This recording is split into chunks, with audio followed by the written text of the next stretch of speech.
So here is y is equal to cos inverse of cos x। इस पे जाने से पहले ये हम ऑलरेडी पढ़ चुके हैं, cos of cos inverse x, उसकी वैल्यू x होती है जब मॉड्यूलस x लेस देन और इक्वल टू 1 होता है। हम जानते हैं कि भैया cos इनवर्स x की वैल्यू 0 से लेकर के पाई के बीच में आती है, तो y is equal to cos के अंदर में जो इनपुट है वो 0 से लेकर के पाई तक ही जाएगा, ठीक। और इसका मतलब इसकी जो वैल्यू होती है वो भी -1 से लेकर के 1 के बीच में ही रहेगी, क्योंकि 0 से पाई बाय 2 में cos की पॉजिटिव वैल्यूज और पाई बाय 2 से पाई में नेगेटिव वैल्यूज, सही है। तो y की वैल्यू x ही होती है। तो we need to understand the difference between these two graphs। cos of cos inverse x हमने पढ़ रखा है। अब हम बात करते हैं y is equal to cos inverse of cos x, ठीक है। अब यहाँ हम देख पा रहे हैं cos x के अंदर में x कोई भी रियल वैल्यू अटेन करेगा, ठीक है ना। cos x के अंदर में तो x कोई भी रियल नंबर होता है, और जो cos x की जो वैल्यू होती है वो -1 से लेकर के 1 तक आती है सारी की सारी। x रियल नंबर के लिए तो cos x की वैल्यू -1 से 1 तक जाएगी, यानी y is equal to cos inverse के अंदर में इनपुट क्या गया, -1 से लेकर के 1 तक जाएगा। अब cos इनवर्स में -1 से लेकर के 1 तक इनपुट जा रहा है, तो इट इज सेम एज जो cos इनवर्स x का ग्राफ, एक तरीके से वही बात कर रहा हूं मैं। तो बेसिकली जो y की जो रेंज आएगी वो फिर से मैं वही कहूंगा, जो cos इनवर्स x की जो प्रिंसिपल रेंज होती है वही रेंज निकल करके आई cos inverse of cos x की, के y की जो वैल्यू है 0 से लेकर के पाई के बीच में आती है और डोमेन इसकी ऑल रियल नंबर आ गई। तो इन दोनों में डिफरेंस क्या हुआ दोस्तों, ध्यान से देखें। cos inverse of cos x की मैं बात कर रहा हूं अगर मैं, अब क्या मैंने cos inverse of cos x हमेशा x होता है, not at all. cos of cos inverse x हमेशा x होता है अगर x -1 से 1 के बीच में। इसका ग्राफ हम ऑलरेडी पढ़ भी चुके हैं, y इक्वल टू x का ग्राफ -1 से 1 के बीच में रहता है। This is the required graph, this one, getting my point. तो this point is 1, this point is -1, this is 0,1 and this is also 0,-1 in case of cos inverse x। लेकिन let us talk in detail about the graph of cos inverse of cos x, correct. आराम से, जैसे हमने sin inverse of sin x के लिए सारी चीजें derive की थी, बिल्कुल सेम थॉट के साथ हम इसकी भी डिराइव करना शुरू करते हैं। आइए दोस्तों, तो y इज इक्वल टू लिखा है cos inverse of cos x। तो हम क्या लिख सकते हैं, तो हम लिख सकते हैं कि let me draw this line here, and तो ये बन जाएगा कितना, cos of y is equal to cos of x, ये बनेगा। अब ये ट्रिग्नोमेट्रिक इक्वेशन का सवाल बन गया, यानी y इज इक्वल टू कितना आ जाएगा, 2n पाई प्लस माइनस का x, right, such that n belongs to any integer.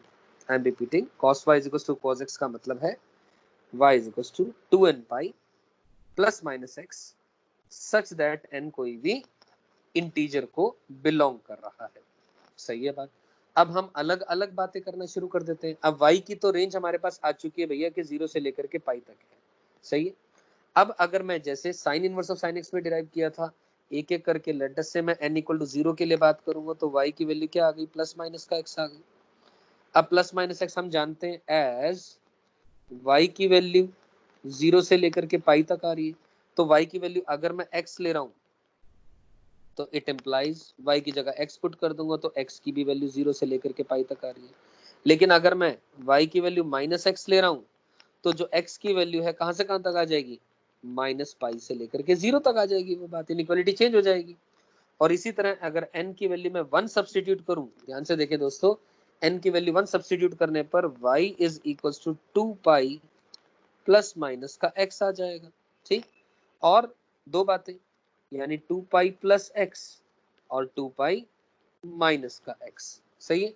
अब y तो हम लोग जानते हैं 0 से लेकर के पाई के बीच में लाई कर रहा है, ठीक।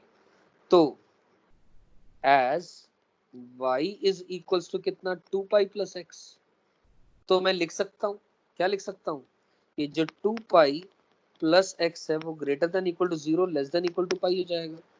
यानी x की value less than equal to और greater than equal to minus का 2 पाई और लेस देन और equal to pi minus 2 pi is minus का पाई।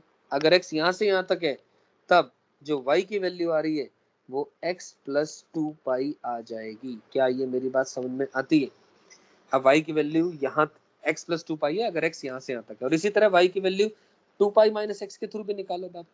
y की वैल्यू 2 पाई माइनस एक्स है तो 2 पाई माइनस एक्स की value greater than equal to 0 less than और इक्वल टू पाई। क्या क्या इससे क्या मिलेगा कंक्लूजन अपने को? जो माइनस एक्स है लेस देन और इक्वल टू माइनस का pi greater than equal to minus का 2 pi which implies x is less than और equal to 2 pi but greater than और इक्वल टू पाई।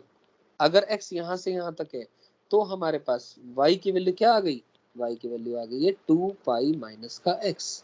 तो इसी तरह मैंने n इक्वल टू 0 के लिए बात करी, n इक्वल टू 1 के लिए बात करी, plus n equal to 2 plus minus 3 etcetera, इन सब के लिए आप बात करते चले जाएंगे तो आपके पास y की अलग अलग वैल्यूज आ जाएंगी। तो अगर मैं यहाँ पर डिफाइन करना चाहूँ फंक्शन को, कंप्लीटली डिफाइन करना चाहूँ, देयरफॉर डिफाइनिंग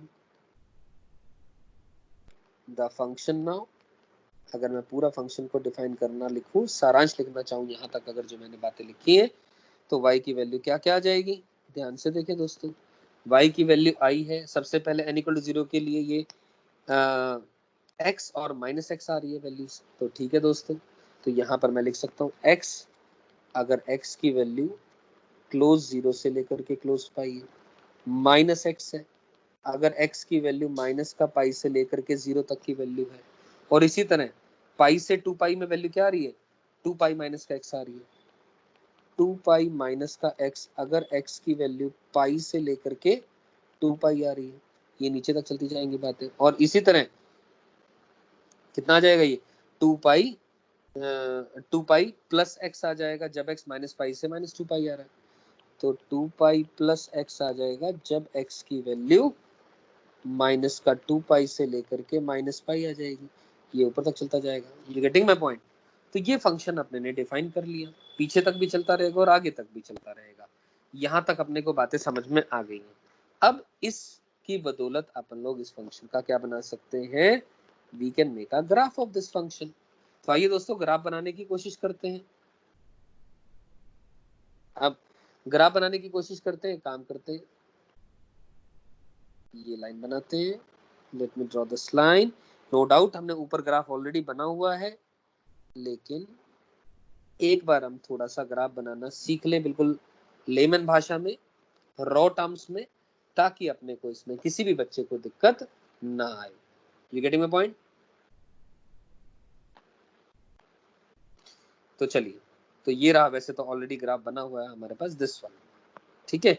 हमने देखा y की जो वैल्यू आ रही है x आ रही है 0 से पाई के बीच में, और cos inverse of cos x की जो रेंज आ रही है वो 0 से लेकर के पाई आ रही है। तो इसका मतलब ये लाइन तो 0 0 वाली है, हमें पता है दिस लाइन इज 0,0। तो अगर मैं एक और लाइन बना दूं ऊपर तो कोई इशू